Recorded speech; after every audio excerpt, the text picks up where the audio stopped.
दुर्योधन ने उस अबला स्त्री को दिखाकर अपनी जंघा ठोकी थी तो उसकी जंघा तोड़ी गई। दुशासन ने छाती ठोकी तो उसकी छाती फाड़ दी गई। महारथी कर्ण ने एक असहाय स्त्री के अपमान का समर्थन किया तो श्री कृष्ण ने असहाय दशा में ही उसका वध कराया। भीष्म ने यदि प्रतिज्ञा में बंध कर एक स्त्री के अपमान को देखने और सहन करने का पाप किया तो असंख्य तीरों में बिंध कर अपने पूरे कुल को एक एक कर मरते हुए भी देखा। भारत का कोई बुजुर्ग अपने सामने अपने बच्चों को मरते देखना नहीं चाहता, पर भीष्म अपने सामने 4 पीढ़ियों को मरते देखते रहे। जब तक सब देख नहीं लिया तब तक मर भी न सके। यही उनका दंड था।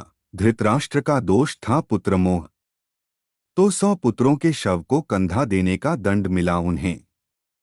100 हाथियों के बराबर बल वाला धृतराष्ट्र सिवाय रोने के और कुछ नहीं कर सका।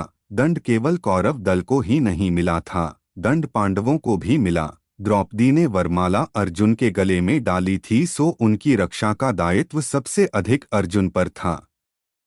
अर्जुन यदि चुपचाप उनका अपमान देखते रहे तो सबसे कठोर दंड भी उन्हीं को मिला। अर्जुन पितामह भीष्म को सबसे अधिक प्रेम करते थे तो कृष्ण ने उन्हीं के हाथों पितामह को निर्मम मृत्यु दिलाई। अर्जुन रोते रहे पर तीर चलाते रहे।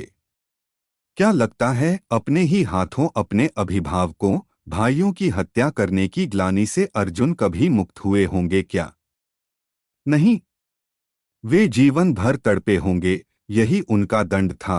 युधिष्ठिर ने स्त्री को दांव पर लगाया तो उन्हें भी दंड मिला। कठिन से कठिन परिस्थितियों में भी सत्य और धर्म का साथ नहीं छोड़ने वाले युधिष्ठिर ने युद्धभूमि में झूठ बोला और उसी झूठ के कारण उनके गुरु की हत्या हुई। यह एक झूठ उनके सारे सत्यों पर भारी रहा।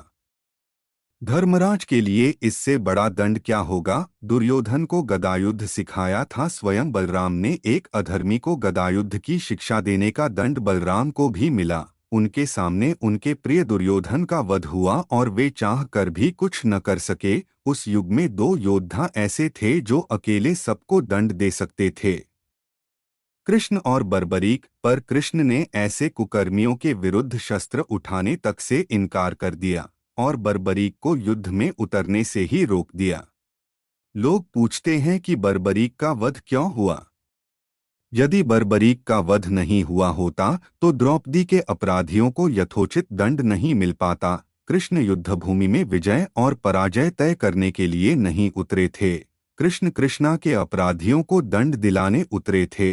कुछ लोगों ने कर्ण का बड़ा महिमा मंडन किया है, पर सुनिए, कर्ण कितना भी बड़ा योद्धा क्यों न रहा हो, कितना भी बड़ा दानी क्यों न रहा हो, एक स्त्री के वस्त्रहरण में सहयोग का पाप इतना बड़ा है कि उसके समक्ष सारे पुण्य छोटे पड़ जाएंगे।